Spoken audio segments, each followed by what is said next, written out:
nerdy, unqualified, and absolutely indistinguishable from rambling. Welcome to the A&D Show. Now don't do this, okay? It's been multiple years. It's been like, what, 4 years now? This is probably going to get out of hand. Hello, and welcome back to the A&D Show. I'm David. I'm Austin. And we have some juicy deets to share. That's not what the kids are saying these days. We've got some tea to spill. I feel like that's worse. David, I'm in my late 30s. Okay, like I don't know that I can use these words. I'm at the point in life where, like someone said, "No, man, that's cap," and I immediately went to Urban Dictionary. I'm like, "What did I just? What was I just told?" And apparently that means I was lying. I don't think I was at the time, but I'm told that I was lying. So I don't know. I'm at the point in life where I got to look up words. It's depressing. It's getting to the point now where I'm just getting old. Yeah. Well, I turned 33 last week. Not last week, 2 weeks ago. Just a couple days before our first episode of season 4. So happy birthday, me. Twice. Double birthdays. Yeah, it's true. Yeah, double birthdays. It's a long story. Very long story, but David has 2 birthdays, so good for him. Yeah. We may have to put a special episode about that or something really when I turn 35. We really should. 2 more years, and then we'll do an episode about it. I feel like we should. That'd be good. Yeah. No, so I feel your pain about... I absolutely hate it when I see those videos on YouTube and these guys are like, "Is this a fact or a cap? Let's test." And I'm like, oh God. Busted. Is there anything more obnoxious than a YouTube personality? If you can call it a personality, just being like, "Oh, let's find out if these people are lying to us." Ugh. Just say, are you lying or not? We are way off topic already. We are 3 minutes into this. Good job for us. This episode is just going to be a dumpster fire. It's fine.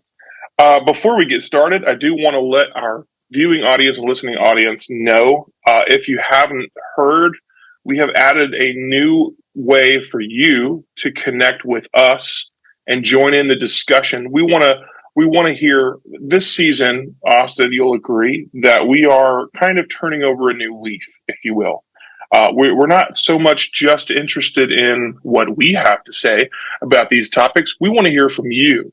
What we have to say is probably the most important, but also what is the general peasantry think?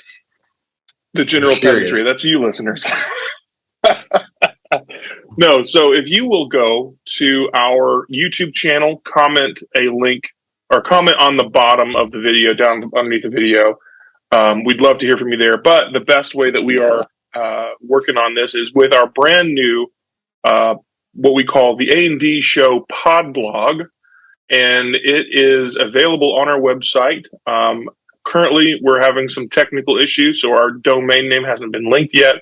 So our temporary domain name is adshowofficial.wixsite.com/my site, I believe. If not, it's pinned at the top of our Facebook page. You can go and get it there.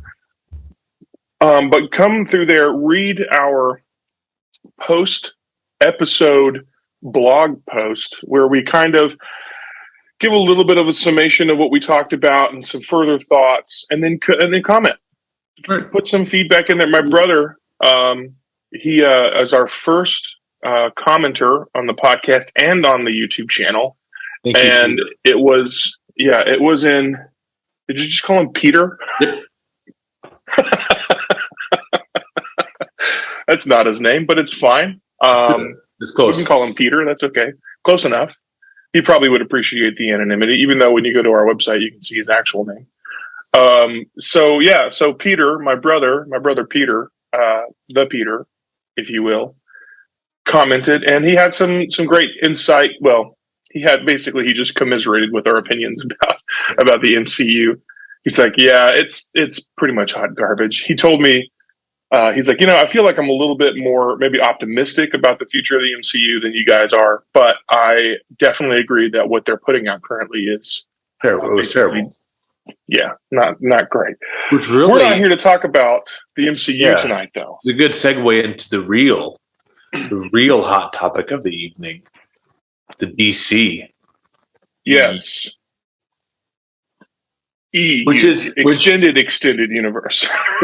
So I went back this week and this weekend, and I kind of reviewed the very, very beginning of the DC films. The first big one was Batman. I mean, I guess there were Superman movies before that, and those were always pretty popular. Some of them kind of went trashy. But the first one that I remember for me was Batman in '89, and it was beautiful. Yeah, Keaton. It was beautiful, absolutely phenomenal. Nicholson. Nicholson up until Ledger was the de facto Joker, and I mean, Kevin Conroy, and the Mark Hamill's or not Kevin Conroy, Mark Hamill doing the Joker was always phenomenal. But Ledger came along and just changed the entire thing until Well, and we'll get to the new Jokers later, but when you go through the DC lineup of all their movies, I mean there are some stinkers in there. Steel in '97, really bad. Catwoman in '04, really bad. Superman, hold on. No, don't defend it. Put the brakes on. I'm not going to defend it, but I am going to say that Halle Berry is a fantastic actress. Yeah, she did a lot to make that movie worth watching. Could have been worse. But I will say, Halle, I know you're watching. I know you're a fan of the AD show, Halle. And I do want to say to you, we know you hated that movie as much as everybody else did, but we still appreciate you. Right. You're a phenomenal actress. You keep doing what you do, Halle. And, Anyway, so go on. Superman Returns in '06. I remember being 2/3 of the way into the movie. I have never had to go to the bathroom that bad in my entire life. And I'm holding it thinking like sure, something good's coming. Get better. This is going to get better. Like if I go to the bathroom now, I'm going to miss it. And I should have gone to the bathroom when the opening credits began and just never came back. It was terrible. But then you begin. Wait. Let me pause you again real quick, because I got to say to my boy, Brandon Routh, who is also watching this show, he's a huge fan. Brandon, we know that you are a great actor and that film was not bad based on your acting. It was based on the writing. I blame Brandon. But you can blame Brandon if you want. I thought Brandon did a great job. So that's all I'll say. But what's frustrating is Superman Returns is sandwiched between Batman Begins and The Dark Knight. Two of the most iconic movies. So Begins came out in 05. Between the two? Begins was in 05. Superman Returns was in 06. Oh, I did not know that. So I will openly admit that 03, 04, 05, 06, 07, there was a difficult time in my life, and I didn't realize that Batman Begins came out until probably 06. Like I think I saw it when it came out on DVD at the time. I don't remember knowing that it was in theaters. And I was always a Batman guy growing up. That was always my cup of tea, and I was hooked. I was absolutely hooked. Dark Knight came out, and I don't know that I've ever been that hyped for a movie in my entire life. I don't know that there's ever been a movie that I'm like, I've got to see this more than The Dark Knight. Even Rises. Rises was a great movie. And then after Rises, you begin this Snyder era that was unfortunately cut far too short. I agree. By I think we discussed it last week. The tragic suicide of his daughter, and he left the films, and they were just totally redone, and they were redone poorly. And we had the Snyder Cut for the Justice League, and it was phenomenal. But we're in this kind of new era now with DC, with their films, with their shows, and they're not level with the MCU yet, but boy, they're coming up pretty fast. The Joker was beautiful. Shazam was funny. Joaquin Phoenix, the way that he portrayed the Joker and the way that movie was done by Todd Phillips. I mean, it was because we know that there are books like The Killing Joke that give this pseudo origin story for the Joker, but part of the allure of the Joker is that there is no canon origin story. It's just you're up to whatever you want to believe or whatever interpretation you want to use. And we're not going to talk about Jared Leto's Joker. I think it was a good Joker. I was fine with it. It was a little bit campy, but Jared Leto is a really good actor. I think about how bad Morbius could have been if Leto wasn't in that. The movie in general was terrible, but I enjoy watching Jared Leto act. I think that he's a nice actor to watch. Let me chime in real quick on your opinions there. Have you seen the HBO? I think it wasn't the HBO Max original, but it was something that was one of their simulcast release video movies or whatever, blockbusters from sometime last year, called all the little things, I think it was, and it had Denzel, and it had Rami Malek, and then it had Jared Leto. There were the three primary cast, and it was all about them trying to find this girl who'd gone missing, and they suspected Jared Leto of being the. Yeah, did you see that film? Yeah, is that what it's called? I think the little things, or whatever it is, small things, or something like that. So well done, fantastic movie. So well done, great casting. Because for all Jared Leto's pitfalls, I mean, he's not a perfect person. I didn't dislike his version of the Joker. The thing that kind of put me off of it was just the reports of his actions while on set. Things that he did, and those were carried through. He's one of those method actors. Yeah, that kind of carries things a little too far. Whenever he was doing Morbius, the rumor was that he would walk on the crutches to the bathroom and delay shooting for like 45 minutes because he wanted to stay in character. Stuff like that. I don't really agree with that. I think that's dumb. But for all his pitfalls, when he hits his stride, he hits it well. Good. And The Small Things is a really good example of him at the peak of his craft, because he was fantastically unnerving and creepy and just overall disgusting. I highly recommend that miniseries to anybody that's looking for, a 4 or 5 episode show just to kind of binge. Which one are you talking about? The Small Things or whatever. No, that was a film. It was just a film. It was a movie. I couldn't remember if it's a movie or if it's a film. It was just a one-off.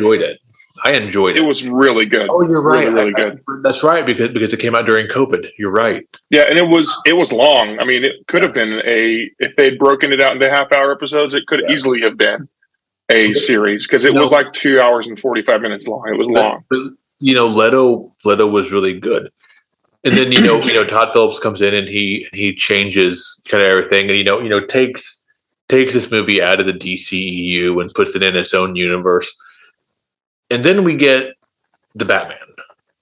Now, we had our season 3 or season 4.01 or whatever you want to call it, our one episode.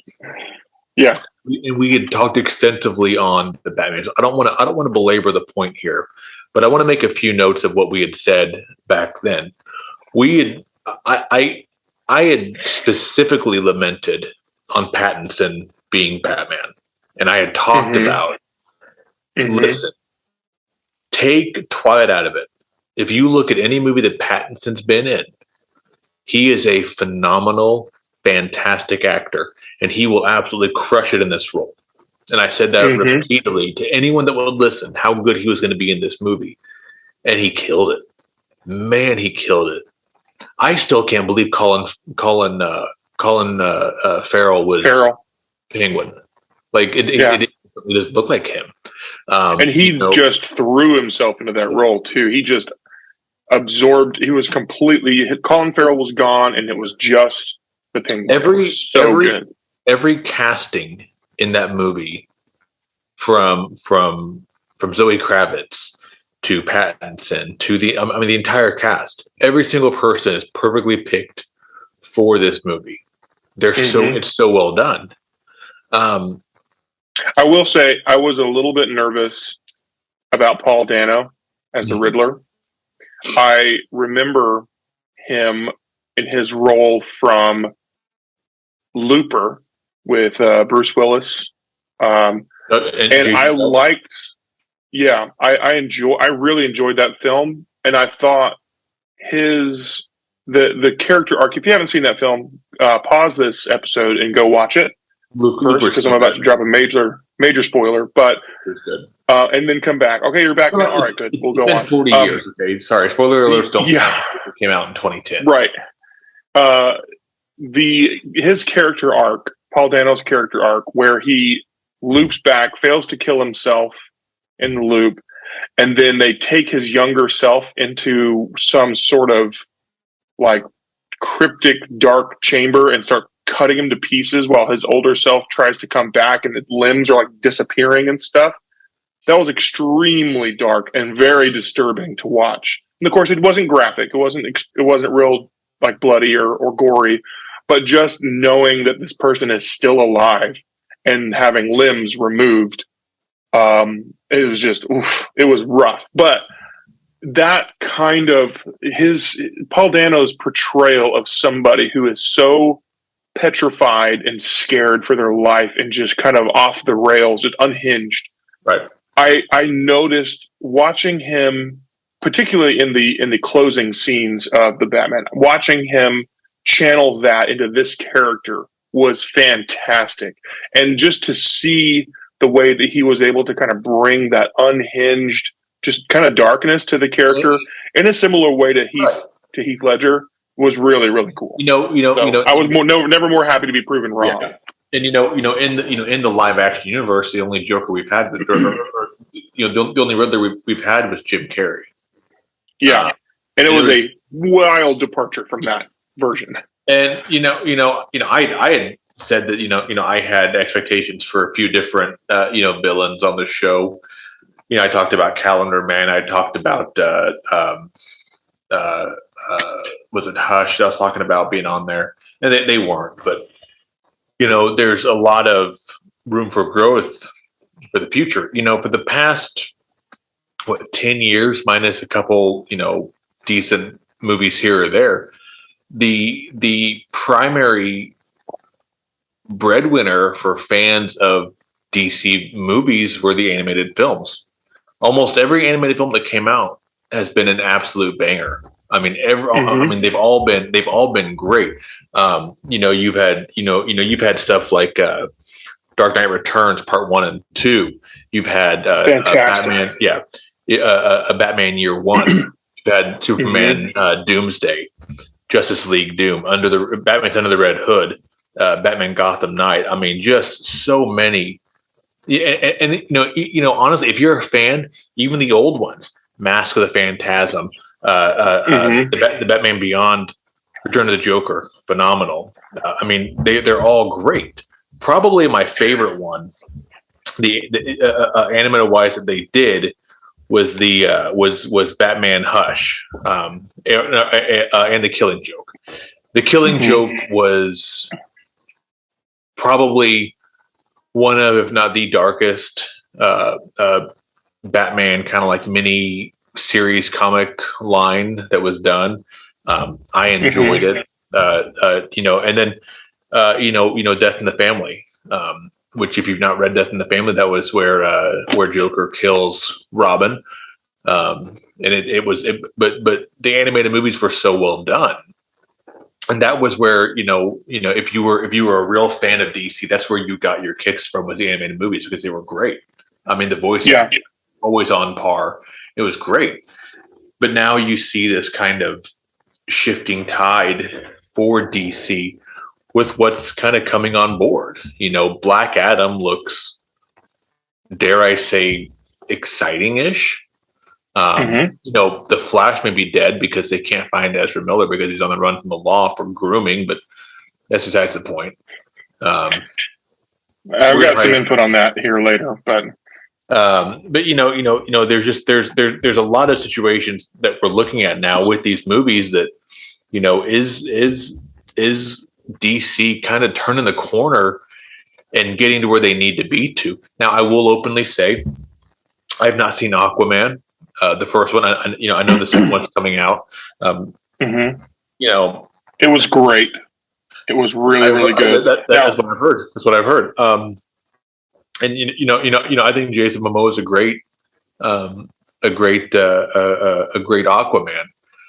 The problem is that I'm afraid that if my wife sees Jason Momoa as Aquaman not wearing a shirt, I'm going to get left. Well, here's the deal.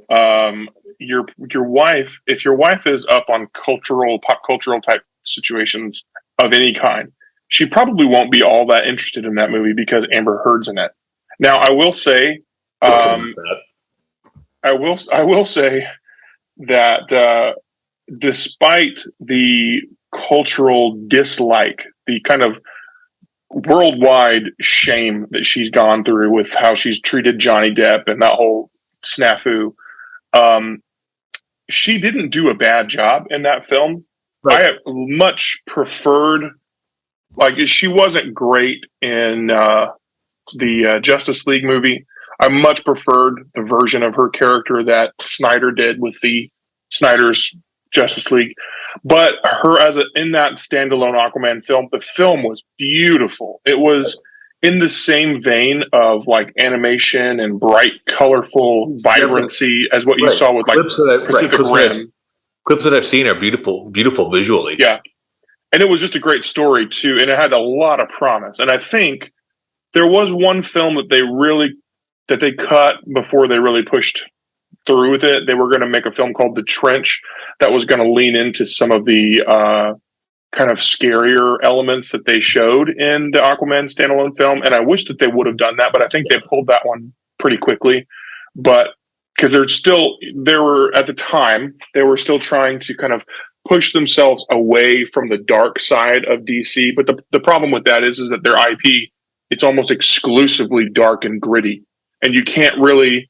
Always been that way. You can't really ostracize yourself from your identity, Because thing is, I understand that you're marketing movies for the masses, and I get that. I understand that. But your core fan base are people that read comics, or at least keep up with comics, or understand what the comics are about. And when you change what you are and who you are, you're ostracizing a large portion of your fan base to make a few extra bucks, but without realizing that if you stick to what you do, people dogged on Batman vs Superman, and you and I both loved it. Yeah, loved it. Yeah, and people dogged it because it wasn't the Avengers. There were two good Avengers movies. The rest of them are not. I mean, they're fine movies. But I don't want to watch. Not everything I watch has to be bright and funny, and the little quips here and there. Batman and Superman. They were a team, but in the comics, Batman never fully trusts Superman. He always had weapons at the ready to kill him if he had to, because he knew the danger.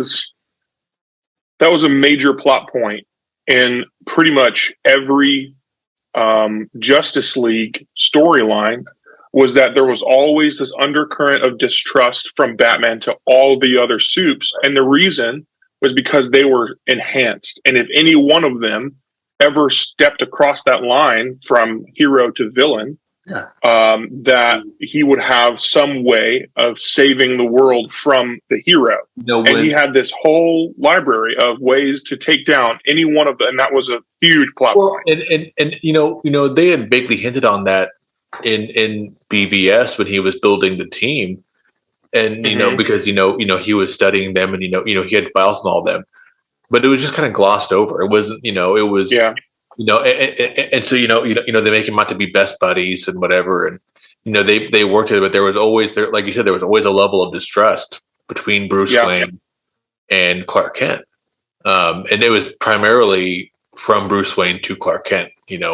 Clark Kent, Superman always knew that if he had to, he believed he could crush Batman. I don't believe that same logic personally. Batman will always be superior to Superman because he always had a plan to destroy Superman if necessary. But brains over brawn, right? And I always like The Dark Knight and even Batman Begins.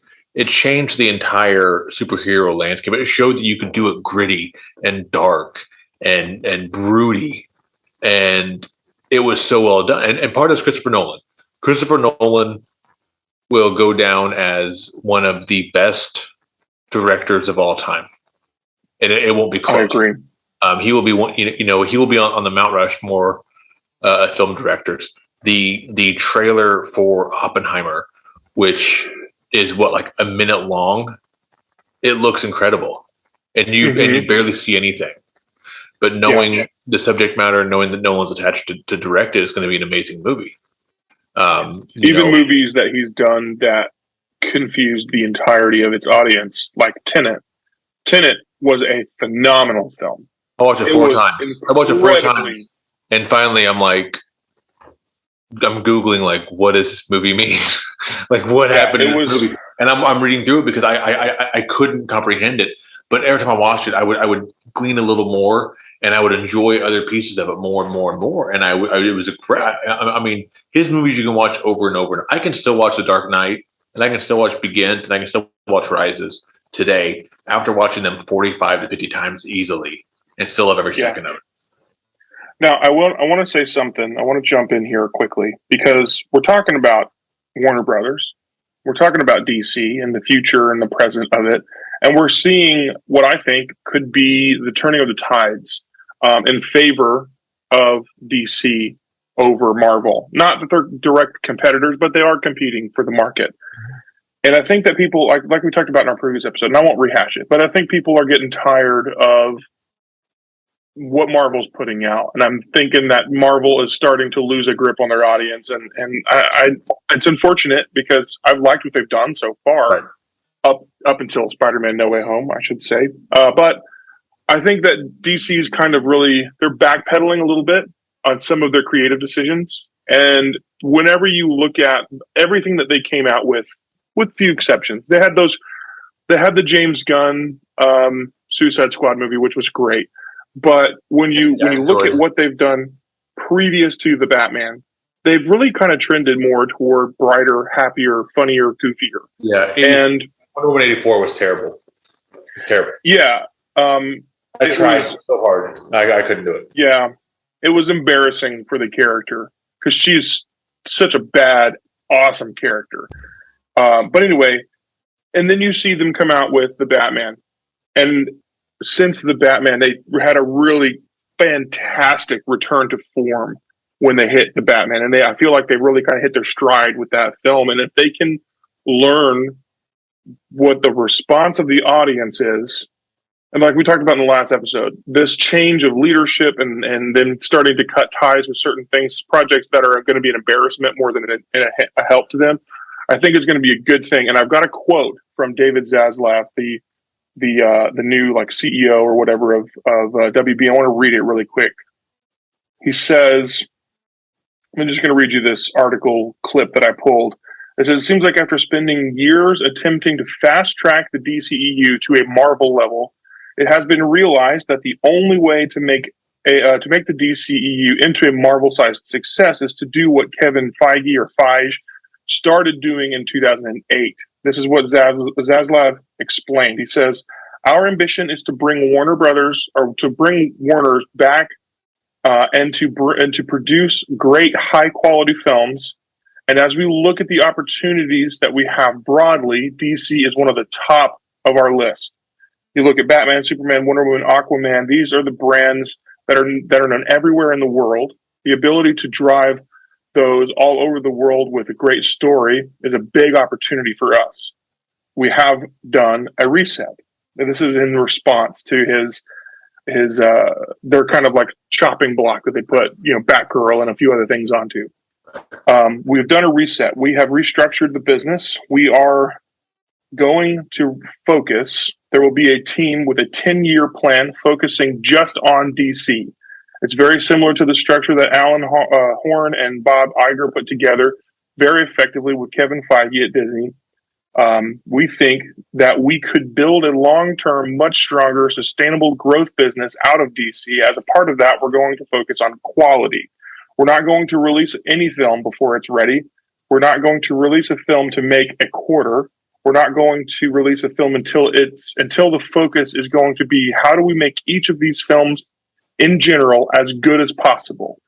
But DC is something that we think we could make better, and we're focusing on it now. We have some great DC films coming up, Black Adam, Shazam, Flash, and we're working on all of those. We're very excited about them. And the most recent news that I heard is that I want to say, I can't remember which film it is, but there is a film coming out, a DC film, that they are retooling the ending of it to be more in line with Snyder's vision and direction. Good. Potentially. So I take that as a pretty big comfort.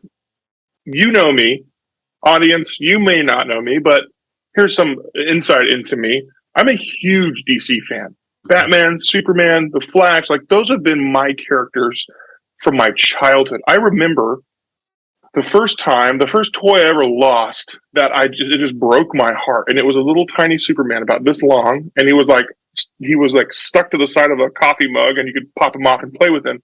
And I loved that toy and I lost him and it was devastating. So I'm bought in. I'm completely in.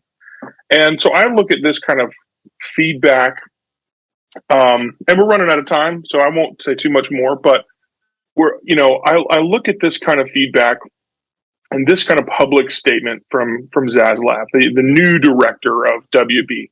And I think, yes, there might be some hope. Maybe we won't get what we all hope for, which is the return of the Snyderverse and to see, Zach's vision completely fleshed out. But at the very least, hopefully, we'll start to see Discovery and Warner come back with this kind of idea of, let's stop focusing on this and let's start focusing on a micro level. Let's start focusing on each film to make each film as good as possible. And that is exciting. Well, and one thing that I've liked the most about this DC EU are films like Joker, and then you got Joker 2, Folie à Deux coming out, the Batman 2 coming out, that they're outside of the universe. This idea that every film has to be connected is exhausting. Honestly, if I go watch a Batman movie, I want a Batman movie. I don't want, a Batman and 10 characters movie. I want a Batman movie where he's fighting crime and fighting Batman's villains. Okay. Mm-hmm. That's me, now granted, I've already said I liked BVS. I liked the Justice League movie. I really liked the Justice League Snyder cut. Love the Snyder cut. Yeah. Okay. It was beautiful. But those are also movies that are advertised or built around multiple characters. Batman doesn't need to have other characters coming in. This idea that with with some of the Marvel movies, you've got Doctor Strange and you've got other characters coming in, and Spider-Man, other characters coming in. I just want my movie. That's what I want. And so I'm excited about the future of DC. I did just start watching Arrow, which is in the DC. I'm assuming the alternate universe. It's enjoyable. Better than I expected. But I think people forget that there are DC properties out there that are still really good, that aren't necessarily superheroes. Constantine with Keanu Reeves is a great movie. I loved it. The Red movies with Bruce Willis were really, really good. Jonah Hex was trash, but hey, they tried. I mean, here's the thing. Josh Brolin, before he stepped into the shoes of Cable and good. What's his name? Purple Face. Thanos. Josh, and he played Jonah Hex in that film. And that film, you're right, it was not a good film. It was really, really dumb. But I will say, it obviously didn't hurt Jonah, or obviously didn't hurt Josh all that much. And it's cool to see that. Right. It's cool to see that he kind of comes back and his return to form in comic book character acting as Thanos and Cable, which my wife and I just watched the Deadpool films. I've seen them. They are rough around the edges. Very so good. Yeah, but there are so many, we forget about. Hold on, we are out of time. We might have to do another episode of this. V for Vendetta is a DC movie and it's phenomenal. There you go, and we'll end on that. So connect with us on our social medias. We'll see you next time.